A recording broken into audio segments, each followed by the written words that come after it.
Sir తమరు మాట్లాడగలరు? రాష్ట్ర ప్రజలందరికీ నా నమస్కారాలు. ఈరోజు మనందరం కూడా చరిత్రలో ఎప్పుడూ ఊహించినటువంటి సంక్షోభంలో ఉన్నాం. ఈ కరోనా అనేది ఈరోజు ప్రపంచం అంతా కూడా గజగజలాడించిన కొన్ని దేశాలు ఇప్పటికే దీన్ని ఏ విధంగా సమర్థవంతంగా ఎదుర్కోవడం కోసం ముందుకెళ్ళారు. కొన్ని ఫలితాలు కూడా పాజిటివ్గా వాళ్ళకు వచ్చాయి. అయితే మనకు ఈరోజు రెండో వేవ్ వచ్చింది. ఫస్ట్ వేవ్లో మనకు జరిగినటువంటి నష్టాన్ని బేరీ చేసుకొని మళ్ళీ ముందు జాగ్రత్తలుగా మనం చాలా చర్యలు తీసుకోవాల్సింది. ఆ చర్యలు తీసుకోవడంలో మనం కొంత విఫలమయ్యాం. అదే మరిగా రెండో వేవ్ మనం అందరం ఒకసారి ఆలోచిస్తే ఇంకా ఎక్కువ ఉధృతంగా వచ్చింది. మొదటి వేవ్ కంటే రెండో వేవ్ ఒక ఫాస్ట్గా ఉధృతంగా వచ్చింది. ఈరోజు దీన్ని పార్టీలకు అతీతంగా లేకపోతే గవర్నమెంట్స్ కూడా రాజకీయ విమర్శలకు కాకుండా విక్టిమైజేషన్ కాకుండా ఏదో అణచివేయాలి ప్రజలనే ఆలోచన కాకుండా దీన్ని ఏ విధంగా మనందరం కలిసి సమర్థవంతంగా ఎదుర్కోవాలి. ఇప్పటికే కాలయాపన కావచ్చు, ప్రభుత్వం యొక్క అసమర్థత కావచ్చు, వీటి వల్ల చాలా నష్టపోయాం. అందరూ కూడా ఆలోచించేది ప్రాణం చాలా ముఖ్యం. డబ్బుల కంటే విలువైంది ప్రాణం. అలాంటి ప్రాణానికే ఎవరు బతుకుతారు, ఎవరు చనిపోతారు, ఈరోజు ఎవరున్నారు, రేపు ఎవరుంటారు అనేది కూడా సందేహంగా అయినప్పుడు ప్రభుత్వాలన్నీ బాధ్యతగా పనిచేయాల్సిన అవసరం ఉంది. మన రాష్ట్రంలో అయితే దీని మీద ఇంకా ఎక్కువ బాధ్యత తీసుకోవాల్సిన అవసరం ఉంది. ఈరోజు మన శ్మశానాల్లో చూస్తున్నాం. ఏంటి ఆ శ్మశానాల్లో? లెక్కలేని శవాలు. వీళ్ళు చెప్పే లెక్కలకి అక్కడ జరిగే సంఘటనలకి పొంతనే లేని విషయాలు. ఓసారి బాధేస్తుంది.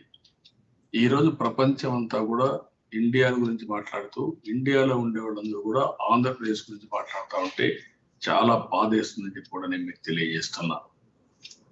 ఈరోజు మన రాష్ట్రంలో మనం చూస్తే దగ్గర 12,000 రీచ్ అయ్యాం. ఇంకా పెరుగుతూ పోతున్నాయి.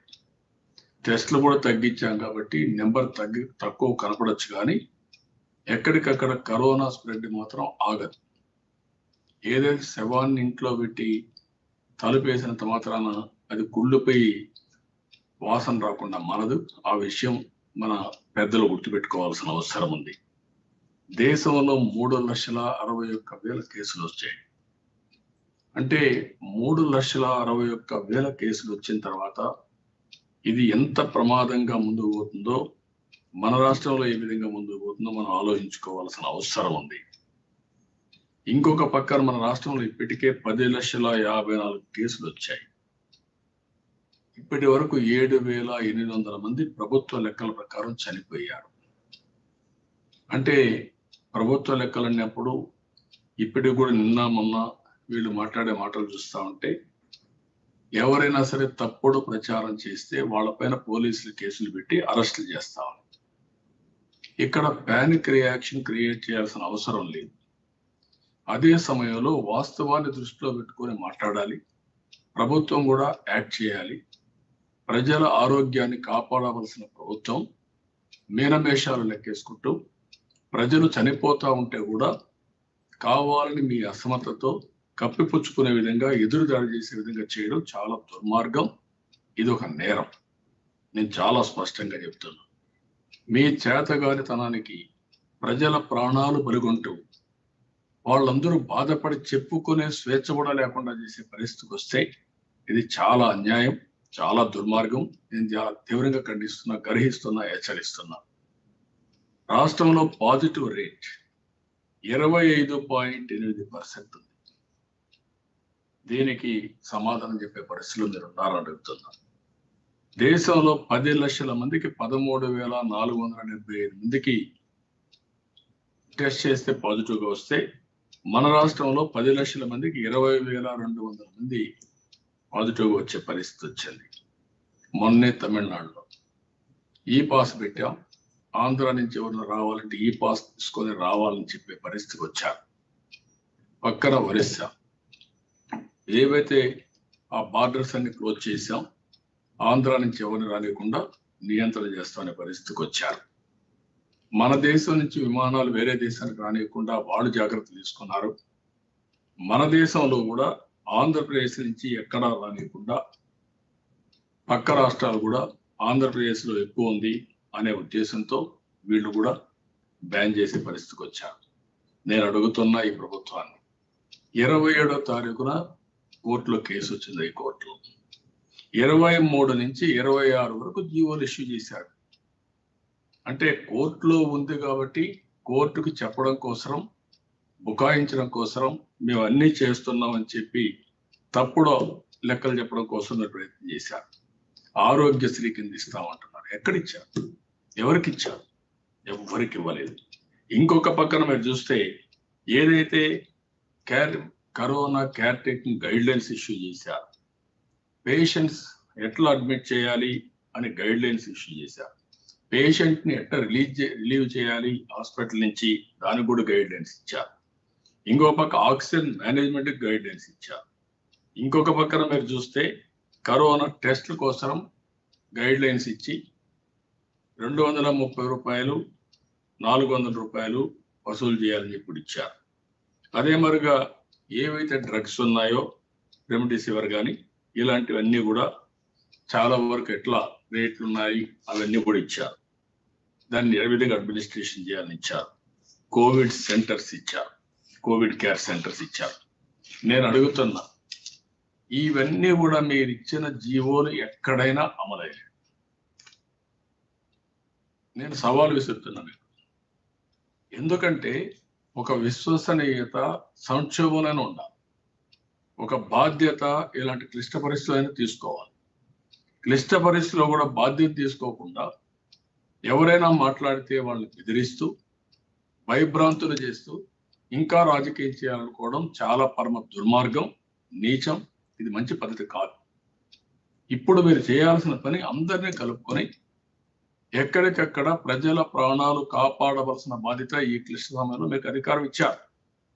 ఆ బాధ్యత మీ పైన ఉంది.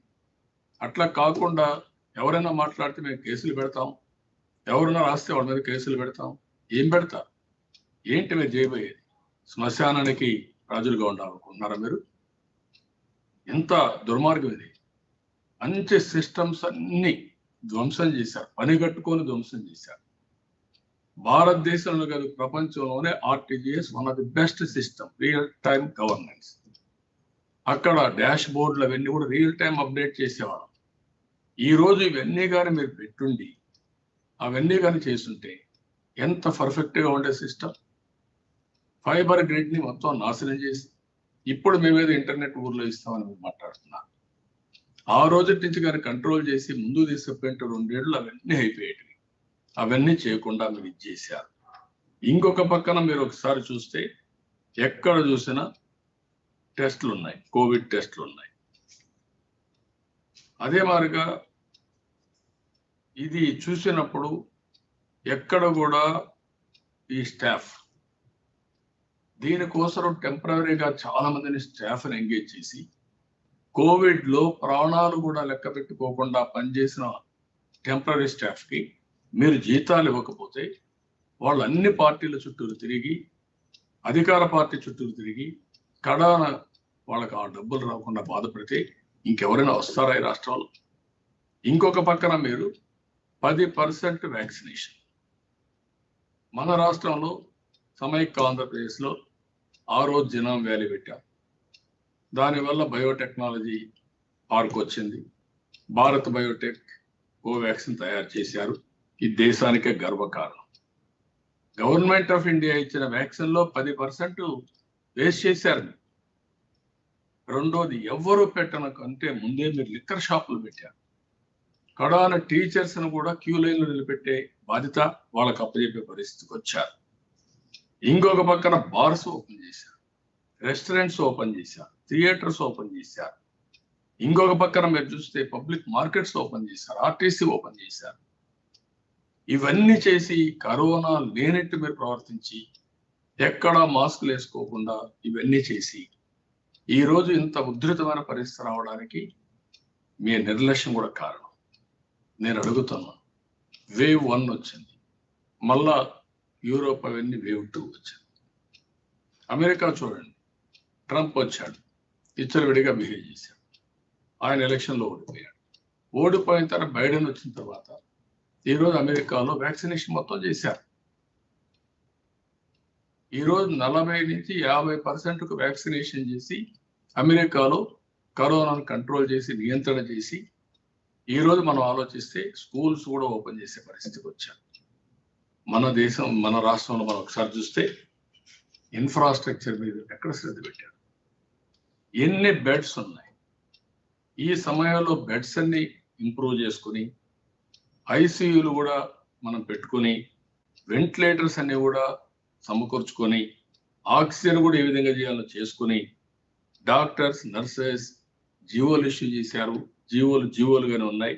ఎవరిని మోసం చేయడానికి జీవోలు ఉపయోగపడాలి కదా. అలాంటి అంబులెన్సెస్ ఉన్నాయి.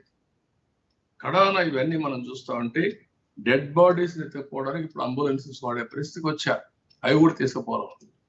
నిన్నే పలాసలో చూశాను, ఒక కుటుంబ సభ్యురాలు చనిపోతే స్కూటర్లో తీసుకుపోయే పరిస్థితికి వచ్చారు. ఇంకొక పక్కన మీ అంబులెన్సెస్ కానీ బెడ్స్ కానీ మీరు ఉన్నాయంటున్నారు. వెంకట్రావమ్మ ఏదైతే మాచార్ల నుంచి గుంటూరు తీసుకుపోయారు, విజయవాడ తీసుకుపోయారు, బెడ్డలు లేవు. అంటే మీకు ఎక్కడ ఇన్ఫర్మేషన్ ఉంది? మీ కంట్రోల్ సెంటర్ ఏమైంది?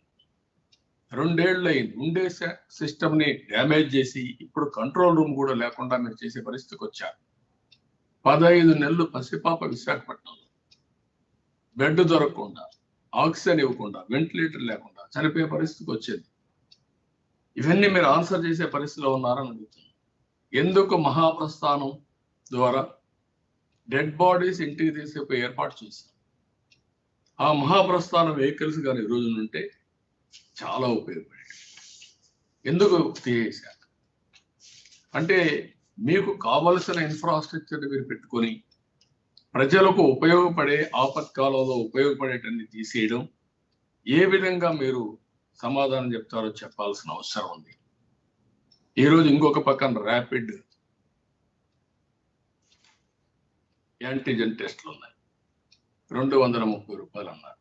ఎక్కడ అమలు అవుతుంది? ఆర్టీపీసీఆర్ టెస్ట్ ఉంది, 496 రూపాయలు చెప్పారు. మీరు ఇచ్చారు జీవో, ఎక్కడనో ఉపయోగపడతా అమలు అవుతా ఉంది.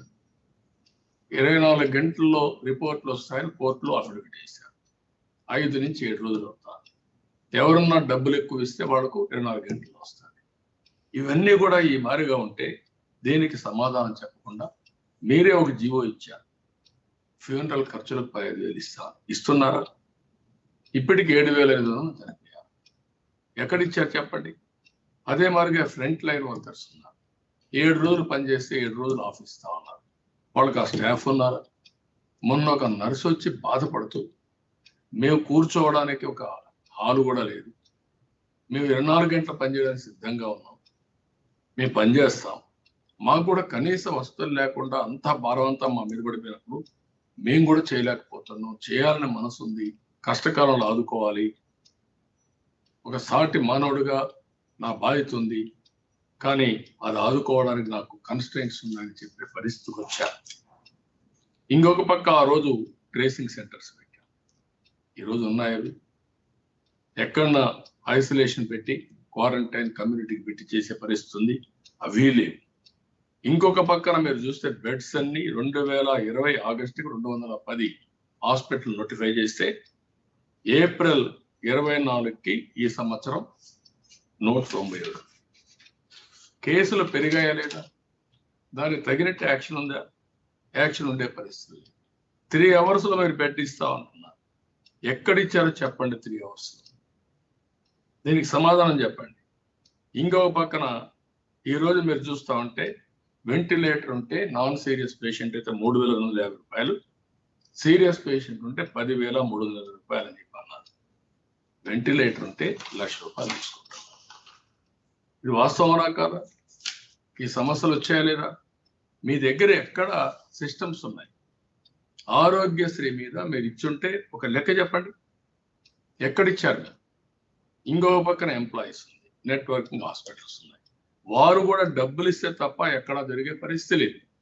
ఇవన్నీ ఒక ఎత్తు అయితే, మీరు స్కూల్స్ తెలిసి 130-120 మంది టీచర్లు జరిపేదానికి బాధ్యులయ్యారు. పిల్లలంతా కూడా ఈరోజు దీన్ని కరోనా వైరస్ బారిన పడ్డారు. వాళ్ళు ఇంటికి వెళ్ళి పేరెంట్స్ కూడా రిస్క్ లో పడ్డారు. దీనికి మీరు కారణం కాకపోతే ఎవరు కారణం? ప్రభుత్వం అనేది ఒక పద్ధతి ఉంటుంది. ఈ రోజు నేను అడుగుతున్న స్ట్రైట్ కోసం 10వ తరగతి ఇంటర్మీడియట్ ఎగ్జామ్స్ పెడతా ఉంటున్నా. ఎవరిచ్చారు మీకు అధికారం? దేశంలో అన్ని రాష్ట్రాల్లో కేంద్ర ప్రభుత్వ పరీక్షలు అన్ని క్యాన్సిల్ చేశారు. What is the guarantee? మీరు ఏ గ్యారంటీ ఇస్తారు ప్రజల ప్రాణాలకి? మీరు ఇష్టానుసారంగా బిహేవ్ చేసి మీ చేతగాని నిర్ణయాల వల్ల, మీ అసమర్థత వల్ల రాష్ట్రాన్ని పూర్తిగా భ్రష్టు పట్టించి మళ్ళా ఇలాంటి తప్పుడు పనులు చేస్తామంటే ఏమనాలి? వెళ్ళి ఎందుకు మీకు పట్టింపు? అన్ని రాజకీయ పార్టీలు అడుగుతున్నారు, స్టూడెంట్స్ అడుగుతున్నారు, పేరెంట్స్ అడుగుతున్నారు.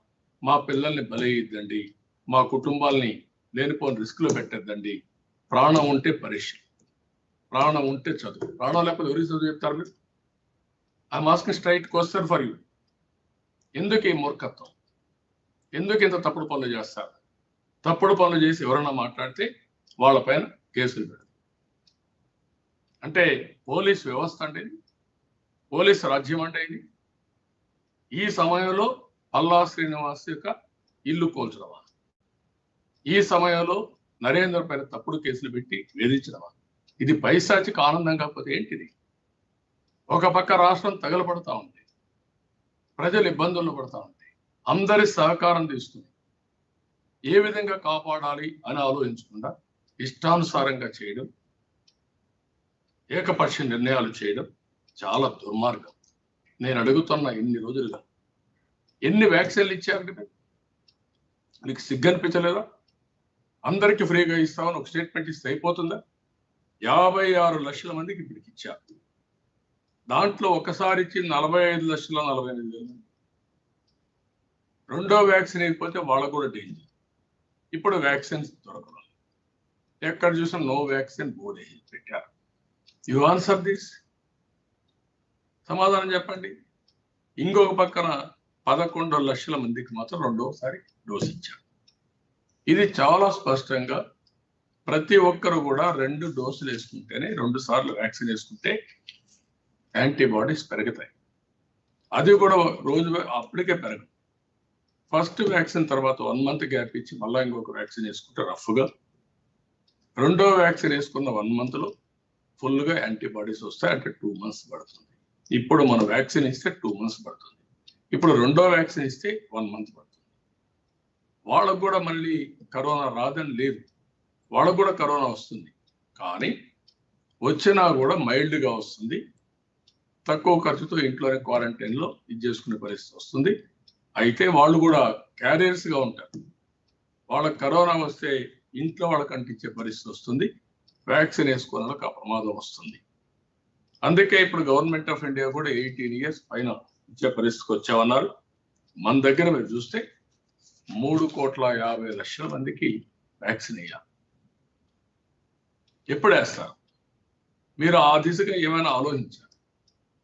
ఒక నిర్దిష్టమైన కార్యక్రమం చేశారు, ఒక లెటర్ రాశాం, లెటర్ రాస్తే అయిపోతుందండి? పేపర్లో ప్రెస్ స్టేట్మెంట్లు ఇస్తే అయిపోతుందండి? ఏంటి మీరు చేసే పనులు ఇవన్నీ? ఇంకో పక్క రెమిడిసివిర్ ఈరోజు మనం చూస్తా ఉంటే 30,000 నుంచి 40,000 అవుతున్నారు. 6 డోసులు కావాలి. 6 సార్లు వేసుకుంటే దగ్గర 1,80,000 నుంచి 2,40,000. దాన్ని కూడా కొన్ని దిక్కల అవసరం లేకపోయినా వేసుకునే పరిస్థితి వస్తున్నాం.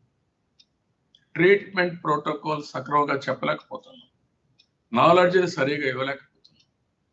బాధ, ఆవేదన చాలా బాధ వేస్తుంది.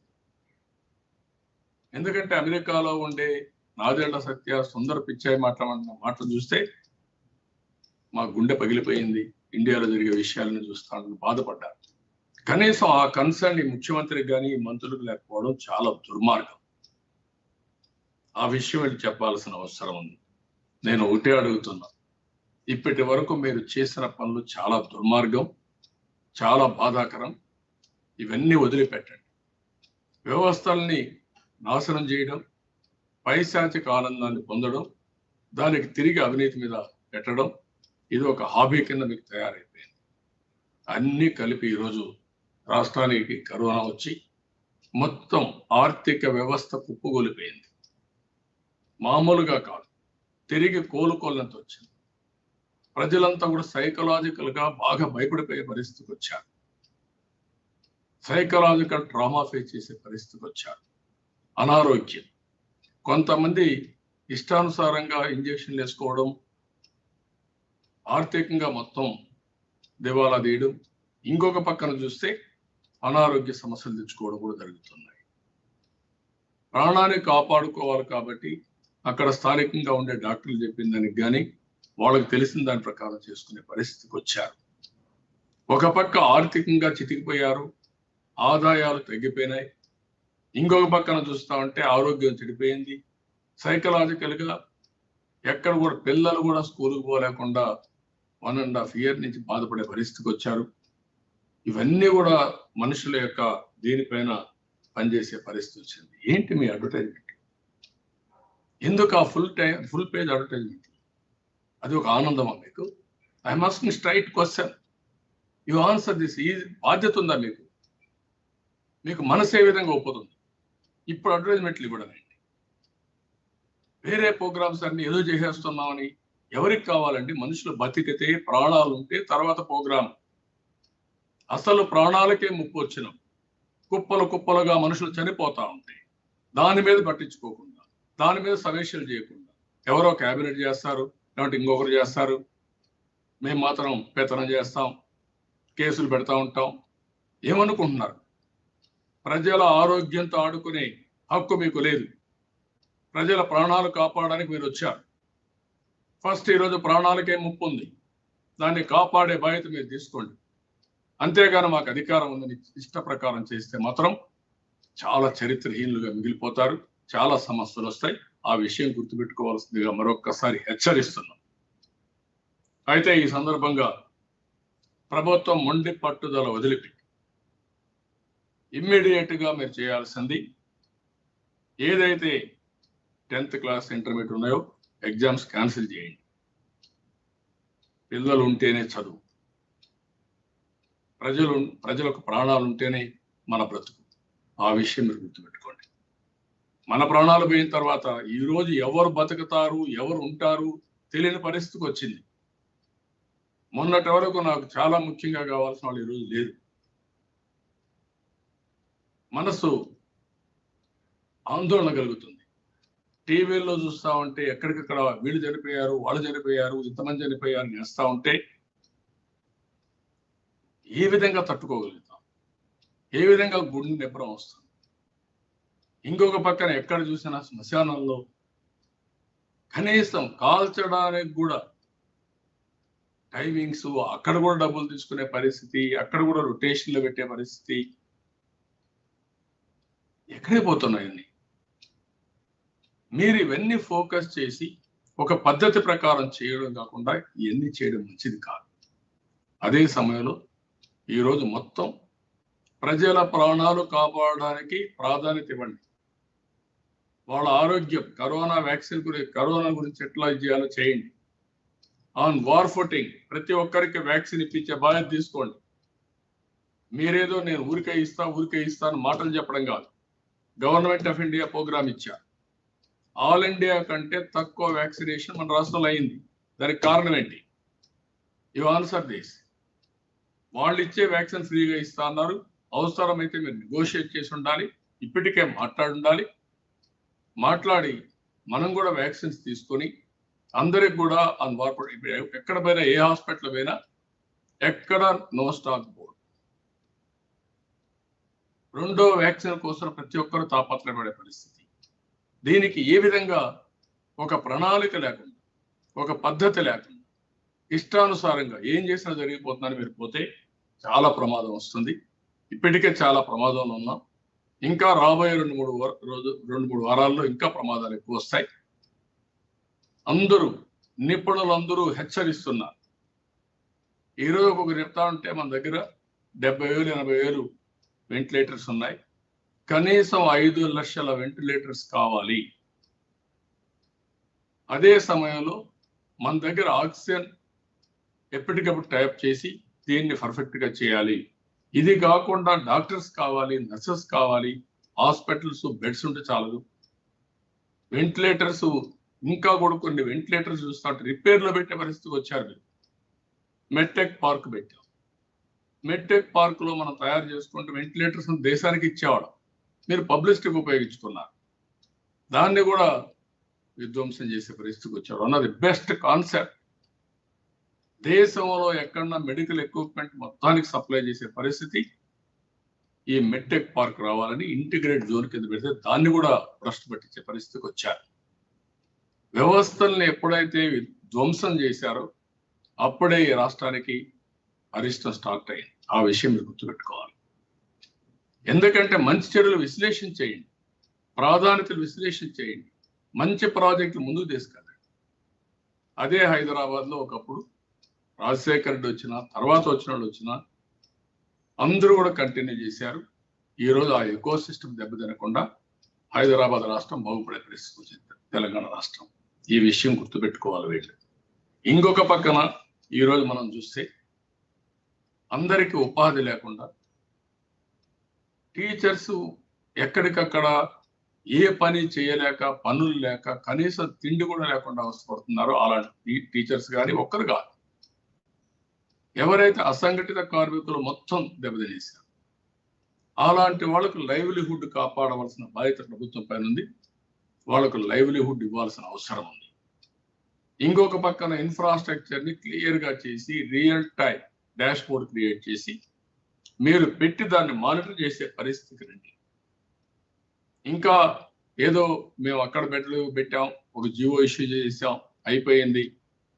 జియోలు ఇష్యూ చేస్తేనే పనులు అయిపోయి కూడా చాలా మంది చేయగలుగుతారు.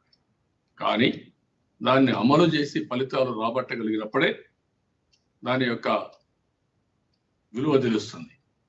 ఫలితాలు రాకుండా బుకాయింపులు, బెదిరింపులు వీటితో జరగవు. ఆ విషయం కూడా వీళ్ళు గుర్తుపెట్టుకోవాల్సిన అవసరం ఉంది. ఇవన్నీ కూడా చేసి వ్యాక్సినేషన్ ఎలిజిబుల్ పర్సన్స్ అందరికి ఇస్తేనే స్ప్రెడ్ ఆగుతుంది. ఈ ఎపిసోడ్ ఈ రోజుతో కాలేదు. మీరు అదర్ యాక్టివిటీస్ పైన, ఇంకొకటి విధ్వంసాల పైన మానండి. మాని ఈ రోజు మీరు చేయాల్సింది కరోనా పైన కాన్సన్ట్రేట్ చేయండి, ఫోకస్ చేయండి. మేమందరం సహకరించడానికి సిద్ధంగా ఉన్నాం. ఎందుకంటే మనిషి బతుకుంటేనే రాజకీయం చేస్తాం, మనిషి బతుకుంటేనే తర్వాత ఏమైనా చేయగలుగుతాం. మనుషులే లేనప్పుడు రాజకీయాలు చేసే పరిస్థితి లేదు. లేకపోతే మన ఇష్ట ప్రకారం మనం యాక్టివిటీ కూడా చేయడానికి వీలు కాదు. ఆ విషయం మీరు గుర్తుపెట్టుకోవాల్సిన అవసరం ఉంది. అందుకనే ఫోకస్ అంతా దీని మీద పెట్టి దీన్ని కరోనా స్ప్రెడ్ కావడానికి ఎలాంటి చర్యలు మీరు చేపట్టినా అది రాష్ట్రానికి విఘాతం కలిగే పరిస్థితి వస్తుంది. ఆ విషయం కూడా మీరు గుర్తుపెట్టుకోవాల్సిన అవసరం ఉంది. ఈరోజు వ్యక్తుల కంటే గవర్నమెంట్ కొంతవరకు చేసే అవకాశాలు ఉన్నాయి.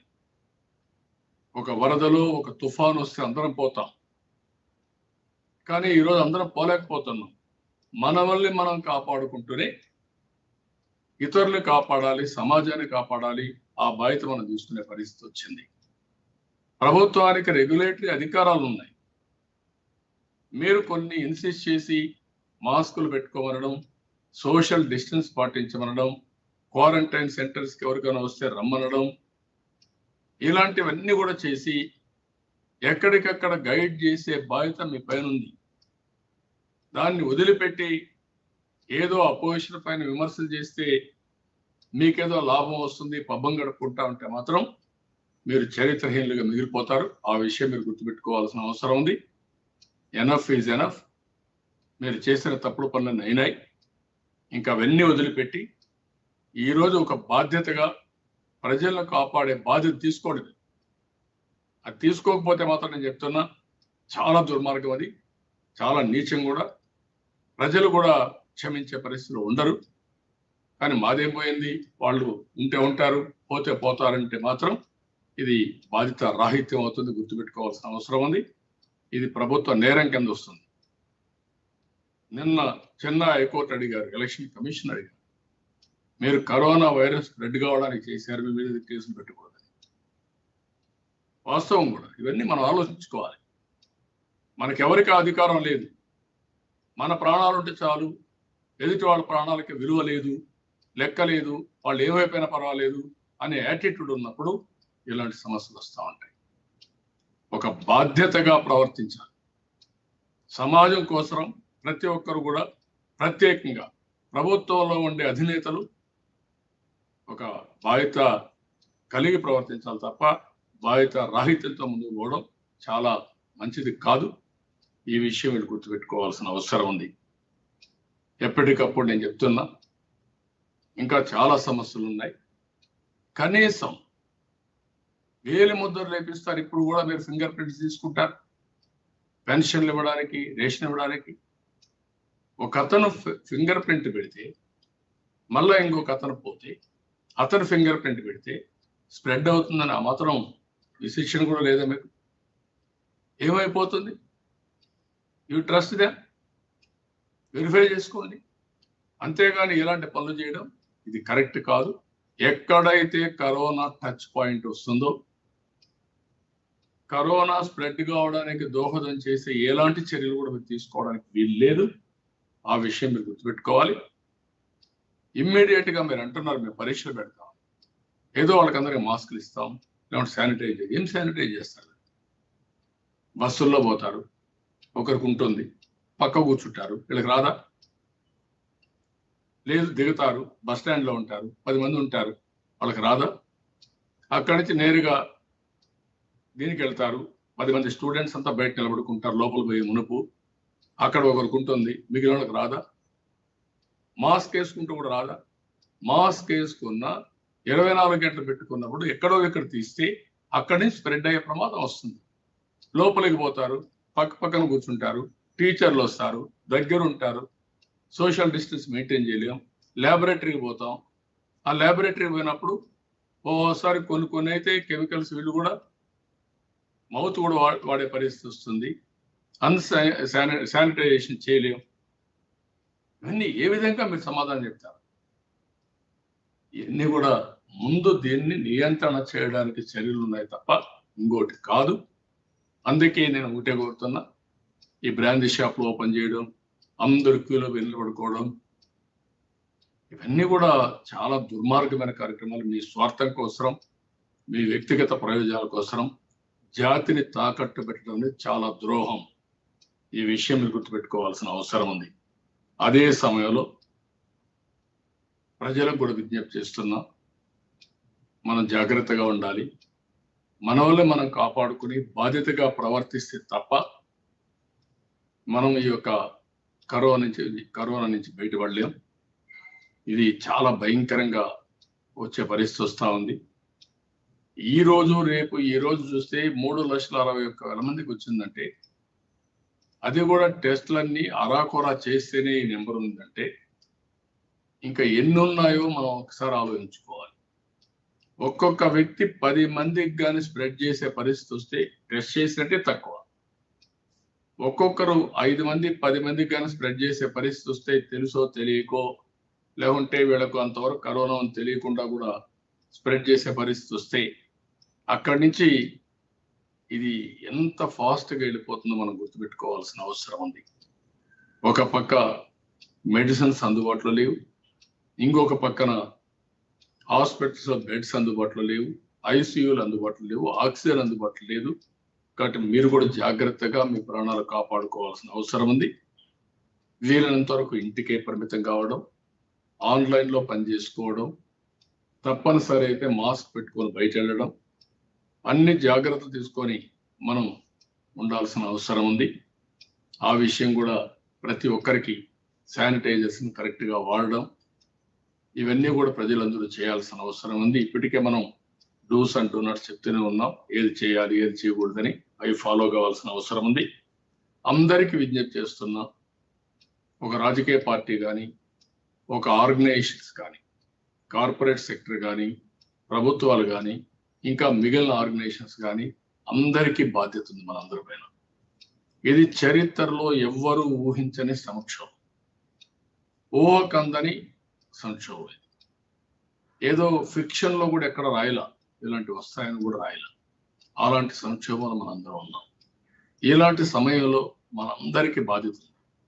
మన వల్ల మనం కాపాడుకోవడం, తెలిసిన వాడు 10 మందిని కాపాడడం, మనం తెలిసిన విషయాలు వాళ్ళకు కూడా చెప్పడం, ఎవరికైనా వస్తే ఏం చేయాలనో వాళ్ళకు కూడా జాగ్రత్తలు తీసుకునే విధంగా మనం చేయడం అవసరం. ఈ వ్యాక్సిన్ ఇవన్నీ విషయాల్లో ఆర్గనైజేషన్స్ కూడా లీడ్ తీసుకోవాలి. మీ ఎంప్లాయీస్ని కానీ, మీ సహచరులు కానీ మీరు కాపాడుకునే బాధ్యత మీరు కూడా చేయాల్సిన అవసరం ఉంది. ఈరోజు మనందరం కూడా సమిష్టిగా చేస్తే తప్ప, అందరం కలిసి ముందుకు పోతే తప్ప ఇక్కడి నుంచి మనం బయటపడే పరిస్థితిలో ఉండం. ఆ విషయం గుర్తుపెట్టుకొని ఆల్ ఎంప్లాయీస్, కన్సర్న్ పీపుల్ కూడా దీన్ని చేయాల్సిన అవసరం ఉంది. నేను అందుకని మరొక్కసారి మా పార్టీ కూడా ఆలోచించాం. కొంతమంది అమెరికా నుంచి కూడా బెస్ట్ ప్రాక్టీసెస్, మెడికల్ నాలెడ్జ్ అంతా కూడా వాళ్ళకి ఎక్కువ ఉంటే వాళ్ళు కూడా లైన్లో తీసుకున్నాం. ఆన్లైన్లో కూడా పార్టీలో కూడా కొంతమందికి వస్తే హెడ్ క్వార్టర్స్లో వాళ్ళకందరికి ట్రీట్మెంట్ ఇప్పించాం. అది ఫలితాలు బాగా వస్తే లోకల్ డాక్టర్ని పెట్టుకొని వాళ్ళు చెప్పేదానికి వీళ్ళు ఇచ్చే నాలెడ్జ్కి 2 బేరీ చేసుకుని ఏ విధంగా చేస్తే ఈ సమస్య పరిష్కారం చేయగలుగుతామో దానికి ఒక కార్యక్రమానికి కూడా శ్రీకారం చుడుతున్నాం. ప్రజల సహకారంతో, పార్టీ కార్యకర్తల యొక్క సహకారంతో, నాయకుల సహకారంతో దీన్ని పెద్ద ఎత్తున తీసుకెళ్ళి ఎంతవరకు మా బాధ్యత కింద, పార్టీ బాధ్యత కింద చేయాలో చేయడం కోసం ముందుకు పోతున్నాం. ఒకప్పుడు కృష్ణా ఫ్లైట్స్ వస్తే ఒక పిలిపిస్తే 15 కోట్ల రూపాయలు వచ్చి ఎక్కడికక్కడ ప్రభుత్వంతో సమాంతరంగా మేము చేయగలిగాం. ఇంకొక పక్కన ఉత్తరాఖండ్లో ఒకసారి ఇదే మరిగా వరదలు వచ్చి తెలుగు వాళ్ళు అక్కడ చెక్కకపోతే నేరుగా అక్కడ వెళ్ళి వాళ్ళ పరామర్శించి ప్రత్యేకమైన విమానాలు పెట్టి నేరుగా ఇక్కడికి డిఫరెంట్ ప్లేస్లో విమానాల్లో దించి మళ్ళా కార్లు పెట్టి ఇంటికి తీసుకెళ్ళాం. ఎందుకంటే అంత ట్రామా ఆ రోజు వాళ్ళు అనుభవించే పరిస్థితి వచ్చారు, భయపడిపోయారు. అందుకనే ఇమ్మీడియట్గా ఇంటికి రావాలని ఒక బాధ, ఆవేదన ఉంది. తీసుకొచ్చి ఇంటికి వదిలిపెట్టాం. ఈరోజు దానికంటే ఎక్కువ ప్రమాదం ఉంది. ఆలోచించి ఇంట్లో నుంచి బయట రాలేకపోతున్నారు. ఆలోచించి ఇవన్నీ పేపర్లో, టీవీలు చూస్తుంటే భయపడిపోయే పరిస్థితికి వస్తున్నారు. ఇది యథార్థం. అదే సమయంలో మనం భయపడి చేయగలిగింది ఏమి లేదు, భయపడవలసిన అవసరం లేదు. ముందు జాగ్రత్తలు తీసుకోవడం తప్ప ఇంకొక మార్గం లేదు. పార్టీ పరంగా కూడా దీనికి శ్రీకారం చుడుతున్నాం. ఎంతవరకు చేయగలుగుతామో పార్టీ కూడా చేసుకుంటూనే, ఏదైనా ప్రభుత్వం చేయకుండా పార్టీ లేకుంటే ఆర్గనైజేషన్ ఒకటే చేసే పరిస్థితి లేదు. మళ్ళీ ఒకసారి డిమాండ్ చేస్తున్నా, ప్రజలందరి సహకారం తీసుకుని ప్రతి ఒక్కరి సహకారంతో ప్రభుత్వాలు బాధ్యతగా ప్రవర్తించాలి. ఆంధ్రప్రదేశ్ ప్రభుత్వం ప్రత్యేకంగా బాధ్యత తీసుకుని బాధ్యత రాహిత్యంగా కాకుండా ఈ కష్టకాలంలో కూడా ఇష్టానుసారంగా మీ ఇష్ట ప్రకారం బిహేవ్ చేసి ఏదో ప్రత్యర్థుల్ని ఇబ్బంది పెడితే చాలు, ఎవరన్నా మాట్లాడితే వాళ్ళ మీద దాడి చేస్తే చాలు అనుకునే వ్యవహారాన్ని కట్టిపెట్టండి. మీకు అధికారం ఇచ్చారు, ఇచ్చిన అధికారాన్ని సద్వినియోగం చేసి ప్రజల ప్రాణాలు కాపాడడానికి చూడండి, కానీ ప్రజల ప్రాణాలు బలిగొనడానికి మాత్రం చేయొద్దని మరొక్కసారి విజ్ఞప్తి చేస్తూ, హెచ్చరిస్తూ, చేయాలని చెప్పి కూడా గట్టిగా చెప్తూ అందరి దగ్గర సెలవు తీసుకుంటున్నాను. జై హింద్. రాకేష్ గారు తమ ప్రశ్న అడగగలరు. Sir, good afternoon sir. నమస్కారం లోకేష్. సార్, ఇప్పుడు పరీక్షలు రద్దు చేయమని మీరు డిమాండ్ చేస్తున్నారు. లోకేష్ గారు కూడా ఇప్పటికే టౌన్ హాల్ మీటింగ్లు పెట్టారు, గవర్నర్ గారికి కూడా లేఖ రాశారు. మిగతా పార్టీలు కూడా డిమాండ్ చేస్తున్నాయి. కానీ నిన్న కూడా విద్యాశాఖ మంత్రి చాలా స్పష్టంగా జూన్ ఫస్ట్ వీక్ లో పరీక్షలు నిర్వహిస్తామని ఆయన ప్రకటన ఉంది. ఒక పక్క కరోనా ఏమో ప్రజల్ని భయభ్రాంతులకు గురి చేస్తున్న పరిస్థితి సార్.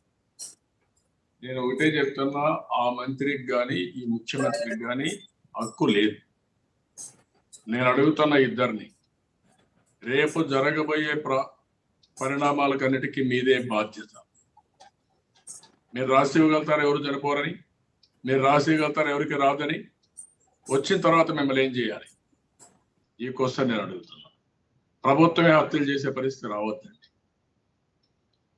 పిల్లలు బతుకుంటే, పేరెంట్స్ బతుకుంటే తర్వాత పరీక్షలు, 1 సంవత్సరం పరీక్షలు ప్రపంచంతో పోయినాయి. మీ చేతగానితనం వల్ల ఈ మారిగా వచ్చింది. మీరు కానీ దీన్ని కంట్రోల్ చేస్తుంటే పరీక్షలు పెడితే ఎవరు అబ్జెక్ట్ చేసే వాళ్ళకి కాదు. ఈ పాండమిక్ అయితే ఉధృతంగా వెళ్తా ఉంది.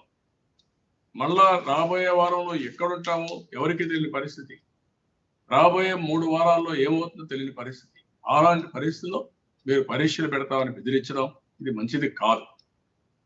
అందరూ విజ్ఞప్తి చేస్తున్నారు. Parents, students, intellectuals, social reformers, politicians అందరూ విజ్ఞప్తి చేస్తా ఉంటే మీ ఇష్ట ప్రకారం మీ ఇంట్లో పిల్లలు పెట్టుకో చేయండి. మీరు వేరే పిల్లలతో వాళ్ళ జీవితాలతో ఆడుకుంటారా మీరు?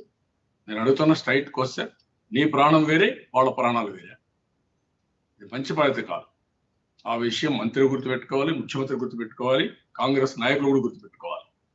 బాధిత రాహిత్యానికి కూడా ఒక అద్దు ఆపు ఉంటుంది.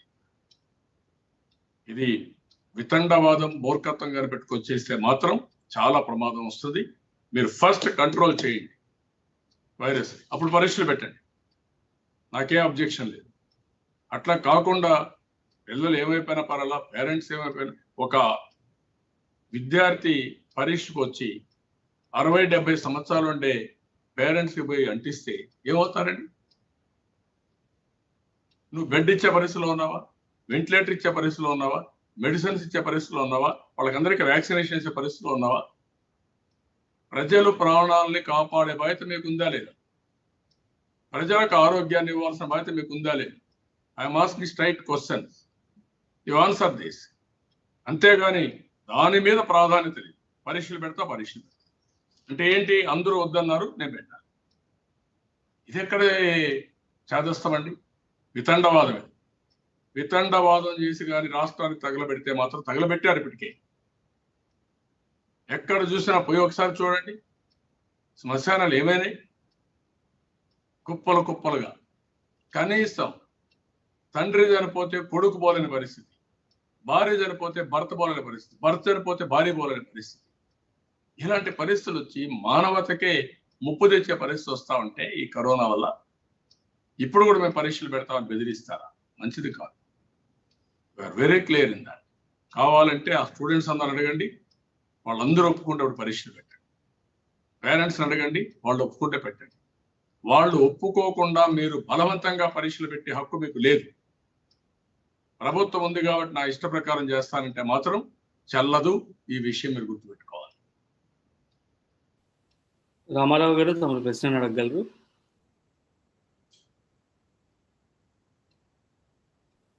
సార్ నమస్తే అండి. నమస్కారం సార్, సీఎం ఇంత క్రితం కూడా మీటింగ్ లో 10th ఎగ్జామ్స్ పెట్టకపోతే, 10th అనేది బేసిక్ కాబట్టి 10th ఎగ్జామ్స్ పెట్టకపోతే వాళ్ళకి మార్కులు లేకపోతే వాళ్ళు భవిష్యత్తులో వాళ్ళకి ఇబ్బంది అవుతుంది, తర్వాత హైయర్ స్టడీస్ కి ఇబ్బంది అవుతుంది అని చెప్తున్నారు. నెంబర్ 1. నెంబర్ 2, సిబిఎస్ఈ ఎవరు చెప్పారన్న? ఇప్పుడే సీఎం చెప్పారండి. సీఎం చెప్పాడా? ఇప్పుడు సీఎం ఇంతకు ముందే చెప్పారండి, ఒక half an hour back. Okay, చెప్పండి. అయితే సిబిఎస్ఈ తర్వాత ఐసిఎస్ఈ 10th స్టాండర్డ్ మొత్తం రద్దు చేశారండి. మన పక్కనున్న తెలంగాణలో రద్దు చేశారు, కర్ణాటకలో రద్దు చేశారు. దాదాపుగా 20, నిన్న లోకేష్ గారు చెప్పే దాని ప్రకారం 20 రాష్ట్రాల వాళ్ళు ఎగ్జామ్స్ రద్దు చేశారు. ఇంటర్ ఫస్ట్ ఇయర్ రద్దు చేశారు, సెకండ్ ఇయర్ పోస్ట్ పోన్ చేశారు.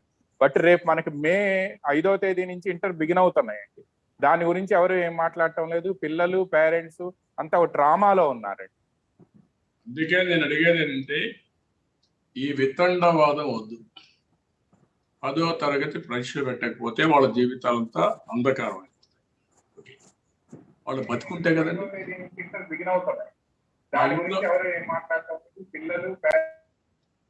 కాదండి, వాళ్ళు బతుకుండాలి కదా, వాళ్ళ తల్లిదండ్రులు బతుకుండాలి కదా, వాళ్ళు చూసుకోవాలి కదా.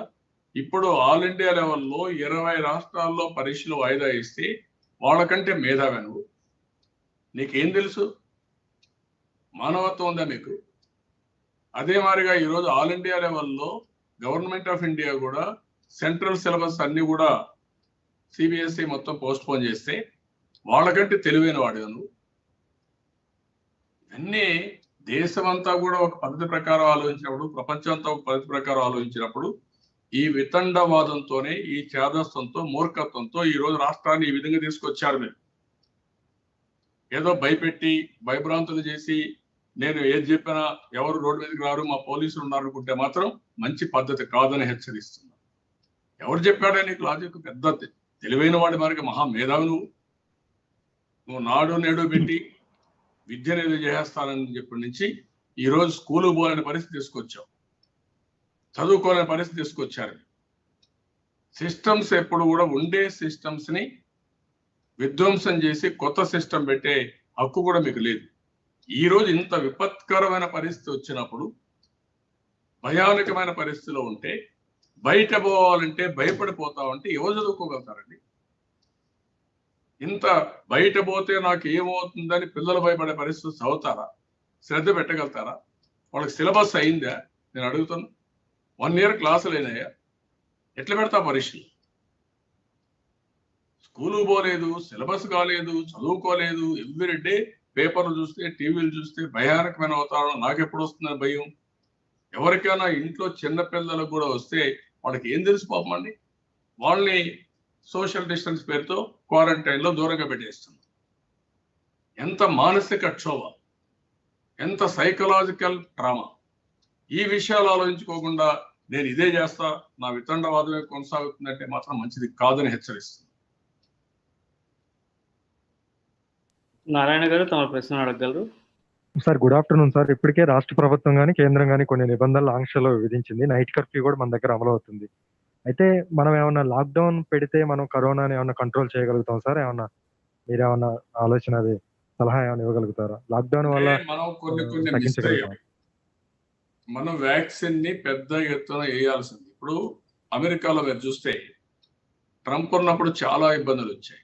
బైడెన్ వస్తానే వ్యాక్సిన్ పెద్ద ఎత్తున ముందుకు పోయాడు. ఫస్ట్ 100 million అన్నాడు, తర్వాత 200 million అన్నాడు. దానిపైన మేనిఫెస్ట్ చేశారు. నేనేమంటానంటే ప్రభుత్వానికి ఆదాయం వస్తేనే మన అభివృద్ధి సంక్షేమం ఉంటుంది. ప్రభుత్వానికే కాదు, వ్యక్తిగతంగా కూడా ఆదాయం వచ్చే పరిస్థితి వస్తుంది. కానీ ఈరోజు వ్యక్తిగత ఆదాయం తగ్గిపోయింది, ప్రభుత్వ ఆదాయం తగ్గిపోయింది, ఆర్థిక వ్యవస్థ సంక్షోభంలో ఉంది. ఇంకొక పక్కన మనం చూస్తా ఉంటే ఎక్కడికక్కడ ఇబ్బందులు కూడా విపరీతంగా వచ్చేసాయి, మానసిక ఆందోళన. ఇంకొక పక్క ఎక్కడికక్కడ ప్రతి ఒక్కరిలో కూడా భయం, నేను ఉంటానా, ఏమవుతుంది, నాకు వస్తుందేమో, 24 గంటలు ఇంట్లో కూర్చోవాలి, ఇలాంటివన్నీ వచ్చాయి. దీనికి ఒకటే మనం వ్యాక్సిన్. మనం ముందు ఒకసారి మాట్లాడాం. ఆ రోజు మనం మాట్లాడింది ఎక్కడికక్కడ ప్రతి ఒక్కరు కూడా మాస్క్ పెట్టుకోవాలి, సోషల్ డిస్టెన్స్ పాటించాలి, జాగ్రత్తలు తీసుకోవాలి, శానిటైజేషన్ పర్ఫెక్ట్గా ఉండాలని చెప్పాం. ఈ రోజు ఒకటే, దీనికి అందరూ కూడా 2 వ్యాక్సిన్లు కంపల్సరీగా తీసుకుని తద్వారా కూడా మళ్ళీ జాగ్రత్తలు తీసుకోవాలి. ఈ 2 చేస్తే స్ప్రెడ్ ఆగిపోతుంది. కొన్ని దేశాలు ఆగిపోయింది. ఆ దశగా మనం ఎన్ని చర్యలు తీసుకోవాలో ఫాస్ట్ గా తీసుకుని ఇది నివారించగలిగితేనే ఈ ముప్పు నుంచి మనం బయటపడతాం. అట్లా కాకుండా మనం కానీ నివారించలేకపోతే, వ్యాక్సినేషన్ అందరికి ఇవ్వకపోతే, నువ్వు ఎన్ని మాట్లాడినా ఎవరి ద్వారా వస్తుందో తెలియదు. మన మా ఇంట్లో డ్రైవర్స్కి వచ్చింది, ఇంట్లో వాళ్ళకి, పని పిల్లలకి వచ్చింది. మనం ఇప్పుడు నేను మీతో ఒకసారి కలిస్తే మీకుందా లేదా నాకు తెలియదు, మీ దగ్గర నుంచి వస్తుందో తెలియదు. ఎక్కడో ఒక చిన్న ఏమరపాటు, ఆ మాస్క్ తీయడమో, లేదంటే ముక్కు పట్టుకొని మళ్ళీ ఇంకొకరితో టచ్ చేయడమో ఇమీడియట్గా వచ్చేస్తాం. ఈ విషయాలు చాలా మందికి కూడా ఏ విధంగా వస్తుందో కూడా తెలియకుండా వచ్చే పరిస్థితి వస్తాం. దీనికి ఒకటే మార్గం, దీన్ని నియంత్రణ చేయాలి, నివారణ చేయాలి.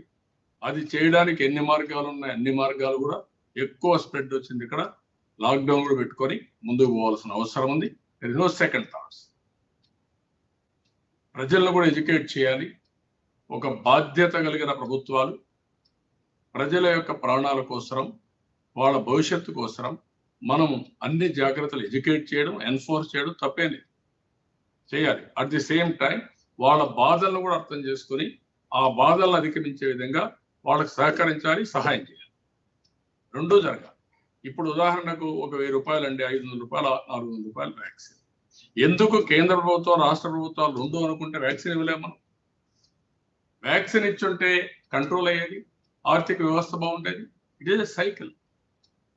మనం ఒక విషయస్ సైకిల్లోకి వెళ్ళిపోతున్నాం. ఏది వితండవాదంతో. ఇప్పుడు ఉదాహరణ పరీక్ష, మనమందరం కూడా లాక్డౌన్ చేయాలనే ఆలోచన చేస్తా ఉంటే వీళ్ళు పరీక్షలు పెట్టాలని ఆలోచిస్తారు. వీళ్ళు ఏమనాలి, ఏం చెప్పాలి దీనికి? కాబట్టి ఇవన్నీ కాదు, అన్నింటికంటే ముఖ్యంగా ఇది ఒక జాతీయ సమస్య, జాతి సమస్య. ఈ రాష్ట్రంలో కూడా నేను ఎమర్జెన్సీ కూడా అనాలి, హెల్త్ ఎమర్జెన్సీ. బియాండ్ దట్ వెళ్ళిపోయాం. ఇది not an emergency, health emergency. ఎక్కడుంది ఎమర్జెన్సీ? అది కాదు ఇష్యూ. ఇక్కడ ప్రజల ప్రాణాలకు ముప్పు ఉంది. ప్రతి ఒక్కరూ ప్రతి ఒక్క నిమిషం నేనేమవుతానో ఆలోచిస్తున్నారు. ఆ విషయం మనం గుర్తుపెట్టుకోవాలి. దాన్ని గుర్తుపెట్టుకొని ఎప్పటికప్పుడు ఈ సమస్యని, ఒక సంక్షోభాన్ని ఏ విధంగా అధిగమించాలనో అన్ని విధాలు ఆలోచించి అధిగమిస్తేనే దీని నుంచి మనం బయటపడతాం. రాష్ట్రం కానీ, దేశం కానీ, ప్రజలు కానీ బయటపడే పరిస్థితి వస్తుంది. సంక్షోభాన్ని అండర్ ఎస్టిమేట్ చేసి మూర్ఖత్వంతో మనం ప్రవర్తిస్తే మాత్రం ఇప్పటికే ప్రపంచం అంతా ఘోషించే పరిస్థితి వచ్చింది. ఆంధ్రప్రదేశ్ గురించి మన రాష్ట్రాలు, పక్క రాష్ట్రాలు, తమిళనాడు అంటున్నారు ఈ పాస్ కావాలి మనం పోవాలంటే. వాళ్ళ హాస్పిటల్ కూడా పోవడానికి లేదు. పక్కన ఒరిస్సా అంటారు బార్డర్స్ అని క్లోజ్ చేసామంటారు. ఇది మంచి పద్ధతి కాదు. కాబట్టి ఇవన్నీ ఇప్పటికే మనం చాలా పరిధులు దాటాం. ఇంకా మనం పోతే మాత్రం చాలా ప్రమాదం వస్తుంది. ఒక జగన్మోహన్ రెడ్డి ఆరోగ్యం బాగుంటే చాలు, వాళ్ళ కుటుంబ ఆరోగ్యం బాగుంటే చాలు, ఎవరేమైనా పర్వాలేదు అనుకుంటే ఇది సమాజ హితం కాదు, బాధ్యత కాదు. అన్ని మార్గాలు మీరు చెప్పినట్టు అవసరమైతే లిమిటెడ్ లాక్డౌన్, ఆర్ మీరు వ్యాక్సినేషన్ చేయలేకపోయాం కాబట్టి మళ్ళీ ఒక వారం రోజులు ప్రజలు ప్రిపేర్ చేసి లాక్డౌన్ పెట్టి వ్యాక్సినేషన్ చేసి స్టెప్ బై స్టెప్ మళ్ళా రిలాక్స్ చేసుకుంటూ జాగ్రత్త తీసుకొని కంట్రోల్ చేసే బాధ్యత రావాలి. అదర్వైజ్ దీన్ని మనం కంట్రోల్ చేయాలి. ఒకసారి వస్తే మళ్ళా రాదని కూడా లేదు. యాంటీబాడీస్ తగ్గుతానే మళ్ళా వస్తుంది. ఫస్ట్ వ్యాక్సిన్ వేస్తే వాళ్ళకి రాదని కూడా లేదు, వస్తుంది. కానీ కొంతమంది చనిపోయే పరిస్థితి కూడా వస్తున్నారు. యాంటీబాడీస్ని బట్టి, వాళ్ళ యొక్క బాడీలో రెసిస్టెన్స్ని బట్టి ఇవన్నీ జరుగుతున్నాయి. రాకేష్ గారు తమ ప్రశ్న అడగగలరు.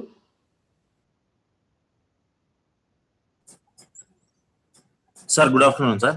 సార్ ఇప్పుడు ధూళిపాల నరేంద్రని అరెస్ట్ చేసి రాజమండ్రి జైల్లో పెట్టగానే నిన్న సంగం డైరీ స్వాధీనపరుచుకునే విధంగా జీవో ఒకటి ఇష్యూ చేశారు.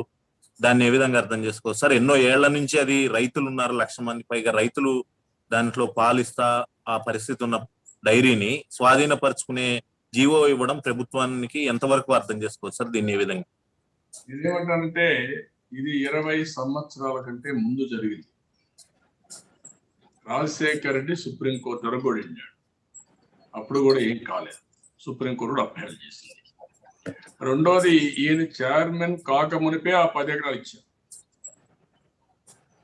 ఏది ఎప్పుడైనా సరే గ్రేట్ పర్సనాలిటీస్ ఎవరన్నా ఉంటే అది పెట్టింది ఎడ్లపాటి వెంకట్రావు గారు, దాన్ని బాగా అభివృద్ధి చేసింది ధూళిపాల వీరయ్య చౌదరి గారు. బాగా జ్ఞానం. ఒక రైతు కోసం కమిటెడ్గా నరేంద్ర ఫాదర్ అది అభివృద్ధి చేశారు. గవర్నమెంట్స్ అనేటివి ఎప్పుడైనా సరే మన కోఆపరేటివ్లో కూడా సరిగా లేకపోతే తెలుగుదేశం వచ్చిన తర్వాత దాన్ని మ్యూచువల్ కోఆపరేటివ్ యాక్ట్ కూడా తీసుకొచ్చాం. స్టెబిలిటీ కోసం ప్రభుత్వ యంత్రాంగం యొక్క ఒత్తిళ్లు కానీ బ్యూరోక్రటిక్ ప్రాబ్లమ్స్తో అధిగమించడం కోసం తీసుకొచ్చాం. అది అయిన తర్వాత విశాఖపట్నం ఇలాంటివి కార్పొరేట్ కూడా వెళ్ళారు, కంపెనీ లాస్ కింద వెళ్ళారు. ఇంకా బెటర్గా పర్ఫామ్ చేయగలుగుతామని నేను అడుగుతున్నాను. నీ పీరియడ్లో జరిగింది కాదు, ఇంత మునుపు జరిగింది సమైక్య ఆంధ్రప్రదేశ్లో. ఆ రోజు కూడా దీనికి ఒక చరిత్ర ఉంది.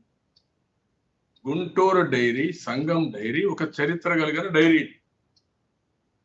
ఎడ్లపాటి వెంకట్రావు లాంటి విజనరీ వాళ్ళు స్టార్ట్ చేసి తర్వాత వీరయ్య చౌదరి లాంటి వాళ్ళు దాన్ని అభివృద్ధి చేస్తే ఇప్పుడు నువ్వు వచ్చి అమూల్కి మిల్క్ ఇవ్వాలనే ఉద్దేశంతో, దురుద్దేశంతో ఆంధ్రప్రదేశ్ లో ఉండే రైతు ఆర్గనైజేషన్స్ ని విధ్వంసం చేయడం ఎంతవరకు న్యాయం? నేను స్ట్రైట్ క్వశ్చన్ అడుగుతున్నా ఈ ముఖ్యమంత్రి. బాగా జరిగే వ్యవస్థని విధ్వంసం చేయడం ఏ విధంగా న్యాయం? ఈ రోజు మన రాష్ట్రంలో డైరీస్ లో ఒక 2-3 రైతుల డైరీలు రన్ అవుతున్నాయి. ఇక్కడ దేశం అంతా కూడా ఒక పక్క గవర్నమెంట్ ఆఫ్ ఇండియా కూడా ప్రైవేటైజేషన్ అంటే 1991లోనే milk and milk product order తీసుకొచ్చారు. డైరీస్ అన్ని కూడా వచ్చాయి. కొన్ని కోఆపరేటివ్స్ జరుగుతున్నాయి. ఆంధ్రప్రదేశ్ లో విజయ డైరీ ఉంది, బ్రాండ్ ఉంది. దాన్ని కూడా కొంతవరకు ఇది చేసుకునే పరిస్థితికి వచ్చారు. ఈయన వచ్చిన తర్వాత ప్రతి ఒక్క దాన్ని ఏదో ఒక విధంగా ఇచ్చేయాలని అతను అరెస్ట్ చేయడం, కోర్టులో ఉండే ఇష్యూలో ఆయన అరెస్ట్ చేయడం ఎంతవరకు సబబండి? ఉన్న పళంగా మనుషులు అరెస్ట్ చేయడం ఏ విధంగా సమర్థనీయమండి? రెండోది, ఉన్న పళంగా దాన్ని క్యాన్సిల్ చేసి మేము ఆఫీసర్ని పెడతామంటే చట్టం లేదా ఈ రాష్ట్రంలో, ఈ దేశంలో? చట్టాన్ని ఉల్లంఘించే అధికారం ఎవరిచ్చారు నీకు? నోటీసులు ఇవ్వాలి, ఎంక్వైరీ జరగాలి, అవసరమైతే వాళ్ళకి అవకాశం ఇవ్వాలి. చట్టాన్ని అధిగమించి ప్రభుత్వం చేస్తే కోర్టు కూడా వెళ్లే అవకాశం ఉంటుంది. మీరు కూడా చెప్పాలి, ఇక్కడ జరిగిందని జీవోలు కూడా చెప్పాలి. అవన్నీ చెప్పకుండా ఏకపక్షంగా నిర్ణయాలు తీసుకుని ప్రజల్ని భయభ్రాంతులు చేసే విధంగా ఇలాంటి క్లిష్ట సమయంలో, కరోనా ఉండే సమయంలో ఇలాంటి నిర్ణయాలు చేయడం అనేది ఏ మాత్రం కూడా సమర్థనీయం కాదు. ఆ విషయం గుర్తుపెట్టుకోవాల్సిన అవసరం ఉంది. అందుకే డైరెక్టర్స్ అందరూ ఏకపక్షంగా, రైతులందరూ, రైతుల సంస్థ, మీ సంస్థ కాదు, రైతుల సంస్థ, రైతులకు నష్టం జరిగే విధంగా మీరు చేయడానికి ఎవరిచ్చారు మీకు? నేను అడుగుతున్న స్ట్రైట్ క్వశ్చన్. నువ్వు ఏదైనా అయితే 4 మంచి పనులు చేయి. ఇలాంటి చెడు పనులు చేయడం, రైతులకు నష్టం జరగడం, ఎవరికో లాభం చేయడం కోసం వీళ్ళకి చేయడం, లేదంటే రాజకీయ పార్టీలు ఉన్నాయి కాబట్టి వాళ్ళు మిమ్మల్ని విమర్శిస్తారు కాబట్టి వాళ్ళ మీద లేనిపోని దాడులు చేయడం, ఇది ఏమాత్రం సమంజనీయం కాదు, సమంజసం కాదు. అదే మాదిరిగా అన్ని ప్రభుత్వాలు అనుకుంటే ఎవరు కూడా పొలిటికల్ వ్యవస్థలే మనుగడ సాధించలేదు. ఆ విషయం గుర్తుపెట్టుకోవాలి.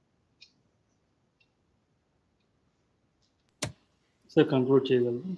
ఓకే, మళ్ళీ ఒకసారి ప్రభుత్వాన్ని కోరుతున్నా, ఇంకా ఈ విధ్వంసాలు ఇవన్నీ మానండి, కరోనా పైన దృష్టి పెట్టండి, ప్రతిరోజు అడ్వర్టైజ్మెంట్ చేయడం మానండి, కరోనా నియంత్రణ చేయడానికి ఆ డబ్బులు కూడా వ్యాక్సిన్ పెట్టండి, ఆ డబ్బులు కూడా బెడ్లకో, ఆక్సిజన్కో, వెంటిలేటర్స్ పెట్టండి. దృష్టి అంతా పెట్టి ప్రజల ప్రాణాలు కాపాడడానికి దృష్టి పెట్టండి. కానీ మాకు దగ్గర అధికారం ఉంది కాబట్టి మా పేపర్కి అడ్వర్టైజ్మెంట్ ఇచ్చుకుంటాం, ఏమైనా చేసుకుంటాం, మీరెవరు అడగడానికి? ఈ దేశంలో ప్రజాస్వామ్యంలో గుర్తుపెట్టుకోవాలి, తాత్కాలికంగా ఇలాంటి పనులు చేసి మీరు పైశాచిక ఆనందాన్ని పొందొచ్చు, కానీ శాశ్వతంగా మీరు చరిత్రహీనులుగా మిగిలిపోతారు. దీన్ని గుర్తుపెట్టుకోమని హెచ్చరిస్తున్నా. అధికారం నుండి పెద్దలు కూడా కోరుతున్నా, అధికార యంత్రాంగాన్ని కోరుతున్నా, చట్టాన్ని ఉల్లంఘిస్తే ఎప్పటికైనా సరే ఆ ఉల్లంఘన మీ పట్ల శాపంగా మారుతుంది. ఈ విషయాలు కూడా మీరు గుర్తుపెట్టుకోండి. అధికారం శాశ్వతం కాదు, ఎవరికి కూడా శాశ్వతం కాదు. కానీ ఈ రోజు మనం చేసే పనులు ప్రజలు అభినందించాలి, ప్రజలు అప్రిషియేట్ చేయాలి. ఈ క్లిష్ట సమయంలో మీరు ఏం చేశారో, ఏం చేస్తున్నారు, దాని ఫలితాలు ఏముంటాయి అనేది కానీ మీరు ఆలోచించుకొని చేయగలిగితే దానివల్ల ఫ్యూచర్లో కూడా మీరు కనీసం ప్రజలు మనల్ని గుర్తుపెట్టుకునే పరిస్థితి వస్తుంది. ఒక సాటిస్ఫాక్షన్ ఉండాలి. నేను ఆ రోజు జనాం వ్యాలీ పెట్టాను, 99లో పెట్టాను. ఆ రోజు బయోటెక్నాలజీ పార్క్ ఎంత ప్రాధాన్యత లేదు, ఓన్లీ ఇన్ఫర్మేషన్ టెక్నాలజీ అయిన తర్వాత రెండో రంగంగా నేను బయోటెక్నాలజీ ఆలోచించాను. దాని పేరే జనాం వ్యాలీ అని పెట్టాను. అక్కడ కంపెనీస్ వచ్చాయి, బ్రహ్మాండంగా అభివృద్ధి అయినాయి. ఇండియాలో ఫస్ట్ టైం ఈరోజు వ్యాక్సిన్ తయారు చేసే పరిస్థితికి వచ్చారు కరోనాకి. అది ఒక సంతోషం, ఒక తృప్తిని ఇస్తుంది. ఆ రోజు నాటిన ఒక మొక్క ఈరోజు పెద్ద చెట్టై ఫలితాలు ఇస్తా ఉంటే, అది సమాజానికి ఉపయోగపడతా ఉంటే, ఈరోజు ప్రజల ప్రాణాలు కాపాడే విధంగా ఆ వ్యాక్సిన్ ఉపయోగపడినప్పుడు దేనికంటే సంతృప్తి లేదు. ఈ విషయం వీళ్ళు కూడా గుర్తుపెట్టుకోవాలి. మీరు చేసే పనులన్నీ భవిష్యత్తులో తప్పకుండా ప్రజలు స్క్రూటినీ చేసే పరిస్థితి వస్తుంది. ఈ రోజు మీ ఇష్ట ప్రకారం చేయొచ్చు, కోర్టులు కూడా దీన్ని ఎప్పుడోసారి కరెక్ట్ చేసే పరిస్థితి కూడా వస్తుంది. చట్టం అనేది రాజ్యాంగంలో మనకు అప్పచెప్పే చట్టం తప్ప నా ఇష్ట ప్రకారం మీ ఇష్ట ప్రకారం చేస్తారనేది కరెక్ట్ కాదు. ఇప్పటికైనా మానండి, వితండవాదాన్ని వదిలిపెట్టండి, మూర్ఖత్వం మాని ప్రజల ఆరోగ్యం, ప్రజల ప్రాణాలు కాపాడే విధంగా కరోనా కట్టడి చేయడం కోసం ఏ చర్యలు తీసుకోవాలో తీసుకోండి. ట్రాన్స్పరెంట్ గా చేయండి. అన్ని రాజకీయ పార్టీలు సహకరించడానికి సిద్ధంగా ఉన్నాం. అదే మరి సమాజం కూడా సిద్ధంగా ఉన్నారు, ఆర్గనైజేషన్స్ కూడా సిద్ధంగా ఉన్నాయి. ఈ క్లిష్ట పరిస్థితి నుంచి రాష్ట్రంలో ఉండే ప్రజానీకాన్ని కాపాడవలసిన బాధ్యత తీసుకునే విధంగా ముందుకు పోవాల్సిందిగా మరొక్కసారి డిమాండ్ చేస్తూ చేస్తారని చెప్పి ఆశిస్తూ అందరికి నమస్కారాలు. జై హింద్.